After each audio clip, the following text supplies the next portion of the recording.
안녕하세요. 결혼하고도 정신 못 차리고 시댁이 자기 가정이라고 생각하는 남편과 이혼을 결심한 30대 여성입니다. 사실 애도 있고 그래서 어떻게든 이 시기를 슬기롭게 극복해 보려고 했는데 아무리 저 혼자 그런 생각을 하면 뭐 하겠어요. 손뼉도 마주쳐야 소리가 난다고 남편도 같이 협조를 해줘야 상황에 진전이 있을 거 아닌가요? 그런데 남편은 무조건 제가 잘못하고 있는 거라며 저 하나만 잘하면 아무 문제가 없을 거랍니다. 그런 사람하고 더 이상 무슨 대화가 되겠어요. 남편하고는 아는 언니의 소개로 만났습니다. 당시 저는 건강상의 이유로 잠시 일을 쉬면서 여러 가지 운동을 배우기 시작했는데 아는 언니가 자기 지인 중에 운동에 일가견이 있는 사람이 있다면서 굳이 자리를 만들어주겠다고 하더라고요. 솔직히 내키지는 않았지만 그래도 언니 딴에는 신경 써주는 건데 거절하기도 그렇고 또 한편으론 그런 사람 한 명 정도는 알고 지내도 나쁠 건 없겠다 싶대요. 그래서 언니에게 한번 만나보겠다고 하고는 그렇게 소개를 받게 된 사람이 바로 지금의 남편이에요. 평범한 직장인이던 남편은 알고 보니 대학 시절 체육학과를 전공해서인지 언니 말대로 다양한 운동에 해박한 지식을 갖고 있었습니다. 한참 사귀던 당시 저는 다른 무엇보다도 남편의 성실한 성격에 매력을 느꼈어요. 남편은 퇴근하기가 무섭게 헬스장으로 향하는 소위 바른생활 사나이였기 때문이지요. 그리고 술, 담배는 전혀 하지 않는 데다가 여자에게도 별 관심이 없었으니 솔직히 제가 신경 쓸 만한 상황이 한 번도 없었답니다. 사실 제 친언니는 친구가 정말 많은 형부하고 결혼을 한 탓에 여러 가지로 소가리를 많이 했어요. 특히나 남자는 인간관계가 중요하다면서 얼마나 술자리가 잦았는지 언니가 몇 번이나 친정부모님 앞에서 눈물을 흘리기도 했지요.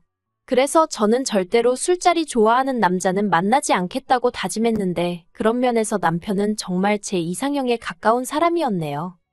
사귄 지 2년 만에 남편에게 정식으로 프로포즈를 받고 저는 2번 고민할 것도 없이 예스를 외쳤습니다. 그리고 양가 가족들과 친구들의 축복을 받으며 부부의 연을 맺게 되었지요. 그때만 해도 저는 제가 정말 지극히 정상적인 집구석에 시집을 갔다고 믿었습니다. 집이 아니라 집구석이라고 표현하는 건 생각만 해도 지긋지긋해서 그래요. 정말이지. 시어머니든 남편이든 둘 중 한 명이라도 진작에 본색을 보여줬다면 오늘날 제가 이렇게 이혼을 생각할 일도 이런 사연의 주인공이 될 일도 없었을 텐데 생각할수록 분할 뿐입니다. 결혼 전 시댁에 인사를 드리러 갔을 때도 시어머니는 당신이 딸이 없어서 늘 한이었다며 저하고 모녀 사이처럼 지내고 싶다고 몇 번이나 말씀하셨습니다. 그리고 실제로도 저에게 무척이나 잘해주셨어요. 가만히 앉아있어라. 아무것도 하지 말아라 늘 입버릇처럼 그렇게 말씀하실 정도로요.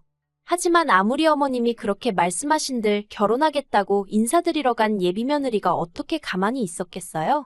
가시방석에 앉은 듯 얼마나 불편한 자리였는데요. 그래서 어머님이 굳이 시키지 않으셨어도 잔심부름 거들어가며 그렇게 눈치껏 행동하고 그랬습니다. 그리고 속으로는 그래도 정말 이런 시부모님을 만나다니 나는 정말 운이 좋은 사람이구나 생각했지요. 그런데 막상식을 올리고 뭐랄까요? 진정한 의미의 가족이 되고 나니 어머님이 정말 저를 딸처럼 편하게 생각하신 건지 툭하면 저를 상대로 삐지시는 거예요. 사실 남편에게는 위로 5살 많은 아주버님이 계세요. 그리고 아주버님은 일찍이 결혼을 하셨고요. 그런데 딸이 없어 저와는 모녀 사이처럼 지내고 싶다는 어머님이 어째서인지 형님과는 영 사이가 편치 않아 보였습니다. 그래서 남편에게 어머님하고 형님하고 사이가 별로냐고 물으니 남편이 저더러 형님이 이상한 사람이라고 하더라고요. 어머님은 그저 형님하고 가깝게 지내고 싶어 하셨을 뿐인데 형님이 벽을 쳤다나 어쩐다나 하면서 아주 열불을 내대요. 그리고 그때만 하더라도 제가 형님하고 몇 번 대화를 나눠본 적도 없고 그래서 솔직히 형님이 어떤 사람인지 전혀 몰랐거든요. 그래서 남편 이야기만 듣곤 형님 성격이 좀 까칠한가 보다 그렇게만 생각했습니다. 그런데 이게 웬걸. 제가 어머님을 겪어보니까 까놓고 말해서 형님이 아주버님이랑 이혼을 안 하는 게 용하다 싶을 지경이었어요. 돌이켜 생각해보면 모든 문제가 시작된 건 시부모님이 저희 부부가 사는 지역으로 이사를 오시면서였어요. 결혼을 하고 얼마 지나지 않아 원래는 다시 복직을 하려고 했었는데 제가 임신을 하면서 그 계획이 미뤄졌거든요. 그런데 어머님께선 굳이 제가 임신해 있는 동안 옆에서 거들어주고 싶으시다며 이사를 감행하셨습니다. 그리고 아무리 어머님께서 저에게 잘해주셨다 하더라도 아무렴 친정어머니만큼 편할 수는 없잖아요. 어머님이 오시겠다 하는데 제가 아무리 배가 나온다고 한들 옷 한 벌을 편하게 입고 있을 수도 없었고, 그러다 산딸이 코앞으로 다가왔던 어느 날 다른 날과 다름없이 어머님께서 지금 저희 집에 오시겠다며 연락을 해오셨습니다. 그런데 친정어머니가 이미 와 계신 상황이었거든요. 그래서 어머님께 지금 친정어머니가 와 계셔서 안 될 것 같다고 말씀을 드렸어요. 그랬더니 어머님 목소리에 냉랭한 기운이 싹 돌면서 알았다는 한마디와 함께 전화를 딱 끊으시더라고요. 그리고 솔직히 그런 어머님의 반응이 꺼림직하긴 했지만 그래도 친정어머니가 앞에 계신데 어머님한테 전화해서 가즈나 양과 애교로 기분을 풀어드리는 것도 그렇고 해서 그냥 내버려뒀어요. 말이 나와서 말이지만 임신한 저를 챙겨주시겠다는 말씀은 여벌이었고, 툭하면 그렇게 삐지시고 하는데 저도 호르몬이 미친 듯이 날뛰는 시기에 매번 어머님 비위 맞춰드리는 게 여간 고역스러운 게 아니었습니다. 하지만 이런 이야기를 남편에게 하면 남편이 한다는 소리는 늘 그래도 어쩌겠냐 어머님 딴에는 너한테 잘해주고 싶어서 그러시는 거니 네가 이해해라 였거든요. 한마디로 도움이 안 되는 소리만 했던 거지요. 어쩌다 제가 한 번은 그러지 말고 당신이 나서서 어머님한테 잘 돌려서 얘기 좀 해주면 안 되겠냐고 부탁도 해봤는데 그러면 어머님이 서운해하실 게 뻔하지 않냐면서 자긴 그런 잔인한 소리는 못한다나요. 그리고 그때 예를 들어 어머님과 제가 맞붙게 되는 상황이 닥치면 남편이 과연 누구 편을 들까 하는 의구심을 처음 갖게 되었던 것 같아요. 아무튼 그렇게 어머님이 멋대로 전화를 끊으시고 2시간쯤 지났을까? 친정어머니가 당신은 그만 일어날 테니 저더러 얼른 어머님께 전화를 드리라고 하시더군요. 그리고 그렇게 친정어머니가 가시니 저도 기분이 영 좋지는 않았고요. 그렇게 어쨌든 어머님에게 전화를 드리니 하신다는 말씀이 서운하시답니다. 져주려고 불고기에 뭐에 이것저것 만들어놨는데 제가 대번에 친정어머니 와 계시다고 그래서 너무 속상했다나요. 참고로 저는 어머님께 불고기니 뭐니 부탁드린 적이 없습니다. 그리고 또 말이 나왔으니 말인데 저희 어머님은 받는 사람 상황은 생각지 않으시고 당신이 내키는 대로 하시는 분이셨어요. 예를 들어 제가 콩을 못 먹거든요. 그런데도 콩이 건강에 좋다면서 한동안 콩밥에 콩조림에 콩국물에 콩콩콩콩 이러면 어머님이 해주신 건데 참아버리지도 못하고 그리고 안 좋아해서 안 먹는 게 아니라 정말 속에서 안 받아서 못 먹는 건데 왜 맛도 안 보냐. 먹는다고 죽는 것도 아니지 않냐 하는 남편의 잔소리까지 들어야 했으니 정말 환장할 노릇이었어요. 오죽하면 제가 어떻게 되나 한번 보고 정신 좀 차리시라고 그걸 시댁에서 억지로 먹고 화장실로 달려가 토하기까지 했다니까요. 아무튼 그 정도의 어떤 강경책을 쓰지 않으면 저희 어머님은 멈추지 못하는 폭주기관차처럼 당신 방식대로 밀어붙이는 시기셨네요. 하지만 제가 결정적으로 차라리 이혼을 하는 편이 낫겠구나 하고 마음을 먹게 된 건 제가 출산한 이후로 어머님이 보이신 행동들 때문이었습니다. 일단 저는 출산 후 산후조리원에 가는 대신 친정어머니께 돈을 드리고 친정에서 산후조리를 했어요. 친정어머니가 관련 자격증을 갖고 계시기도 했고 간호사로 오랫동안 일을 하셨거든요. 그래서 친정어머니와 시간도 보낼 겸 친정에서 산후조리를 하게 된 거지요. 그런데 남편이 한다는 말이 이 일로 시어머니가 생병이 나셨답니다. 제가 그게 무슨 말이냐니까 산후조리원에 안 가는 줄 알았으면 산후조리는 당신이 해줬어도 되는 거 아니냐며 왜 제가 어머님께는 묻지도 않고 친정으로 갔는지 모르겠다며 너무 서운하다고 하셨다는 거예요. 어이가 없어서 남편더러 당신도 생각을 해보라고 내 입장에선 당연히 친정에서 산후조리하는 게 10배 100배 편하지 어떻게 어머님한테 산후조리를 부탁드리겠냐고요.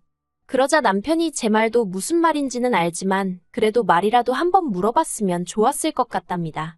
아니, 어차피 어머님이 해주신다고 해도 내가 싫다고 거절을 할 건데 왜 실없는 소리를 하느냐고 말도 안 되는 억지 좀 쓰지 말라고 했네요.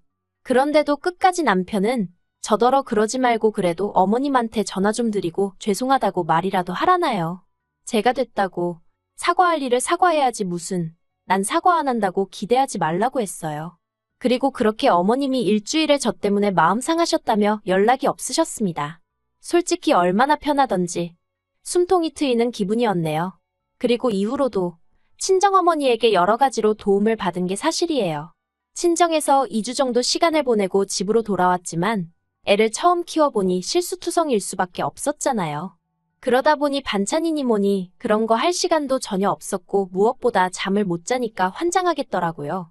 그래서 친정어머니께 번번이 연락을 드리고 그러면 친정어머니도 금세 오셔서 제 손발이 되어주셨습니다. 이때를 생각하면 정말이지 친정어머니가 아니었으면 어떻게 버텨냈을까 싶어요. 그런데 어머님은 이렇게 친정어머니가 저를 도와주러 집에 와주시는 것도 질투를 하셨습니다. 당신도 도와줄 수 있는데 왜 매번 친정에만 연락을 하느냐는 거였지요. 그런데 솔직히 말해서 어머님은 정말 도움이 하나도 안 되는 분이셨어요. 일례로 저희 애는 품에 안겨야만 잠을 자는 편이었거든요. 그리고 등에 무슨 센서라도 달린 것 마냥 내려놓으면 내려놓기가 무섭게 잠에서 깨서 울어버렸고요. 그런데 어머님은 제가 아이를 안고 있으면 당신도 안아보게 해달라며 달라고 하시고 그래서 내키지 않아도 안겨드리면 정말 1분도 안 안고 계시다가 무겁다며 탁 내려놓으시기가 일쑤였습니다. 그러니 기껏 재워놔도 소용이 없었고 그렇게 애가 잠을 설치면 결국 제가 고생은 더 하게 되잖아요. 그러니 아무리 일손이 딸리고 도움이 필요해도 어머님 생각이 날 리가 없었지요. 어머님만 오시면 저 하고 있는 것도 신경 써야 되고 제대로 된 도움도 못 받고 그러나 중에 어머님이 행여 별것도 아닌 정말 저는 생각지도 못한 일로 삐지시진 않을지 눈치도 봐야 하고 정말 한마디로 저한테 좋은 점이 하나도 없었으니까요. 그런데 며칠 전 남편이 저한테 할 말이 있다더니 어머님 이야기를 꺼냈습니다. 사실 근래 어머님으로부터 연락이 줄어들어 다행이다 싶으면서도 또 무슨 일로 심사가 뒤틀리셨나 생각은 종종 했거든요. 그런데 괜히 연락했다 덤태기 쓰진 않을까 싶어서 남편이나 어머님한테 딱히 묻지 않았지요. 그리고 아니나 다를까 제 생각대로 어머님은 삐져 계신 상황이었고 그걸 제가 몰라준다 싶으셨는지 남편을 통해서 당신의 불쾌한 기분을 전해오신 거였습니다. 그런데 그 내용이 가관이었어요. 제가 어머님과 친정어머니 사이에서 친정어머니만 찾는다며 정말 서럽다고 하셨다는 거예요. 그리고는 저더러 친정과 시댁 사이에서 한쪽만 선택하라고 하셨답니다. 앞으로도 그렇게 친정어머니만 찾아댈 거면 당신하고는 연을 끊자고요. 그리고 저는 솔직히 무슨 생각으로 그런 얘기를 하셨을까 싶대요. 당연히 제 입장에선 친정이지 시댁일 리가 없잖아요. 그래서 남편더러 정말 그렇게 말씀하셨냐니까 그렇답니다. 그래서 제가 그러면 어쩔 수 없네. 나는 당연히 친정이지 했어요. 그랬더니 남편이 저더러 제정신이냐면서 결혼했으면 이제 이 집 식구니까 당연히 시댁을 골라야 하는 거 아니냐입니다. 이런 상황에서 친정을 골랐다는 건 자기랑 안 살겠단 말이나 다름없는 거 아니냐면서요. 그리고 남편의 말 같자는 소리에 저는 더 이상 뭐라 대꾸해줘야 할지 모르겠대요. 그래서 제가 남편에게 역으로 물었습니다. 당신은 나하고 우리 애 그리고 어머님 사이에서 한쪽만 고르라면 누굴 고를 거냐고요. 그랬더니 남편이 잠깐 고민하는 듯 하더니 제가 어머님을 버렸으니 자기라도 어머님을 선택해야 하지 않겠냐는 거예요. 그리고 전 솔직히 믿는 구석이라고 해야 할지 그러니까 적어도 남편이 그런 한심한 대답을 할 줄은 상상도 못하고 한 질문이었거든요. 그런데 명색이 애아빠란 사람이 애는 안중에도 없고 떡하니 어머님을 고르는 걸 보고는 아, 이 인간은 아니구나.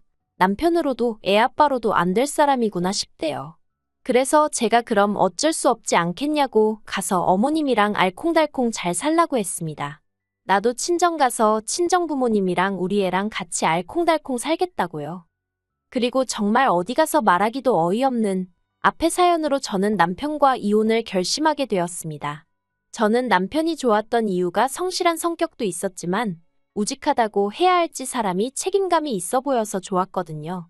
그래서 막말로 가진 것도 없고 한마디로 별 볼 일 없는 남자지만 희망이 있다고 생각하고 결혼까지 한 거였고요. 그런데 자기 어머님 일이라서 그런지 옳고 그른지도 제대로 못 보고 자기가 앞으로 정말 책임져야 할 사람이 누군지도 판단도 못하는 머저리일 줄은 몰랐네요.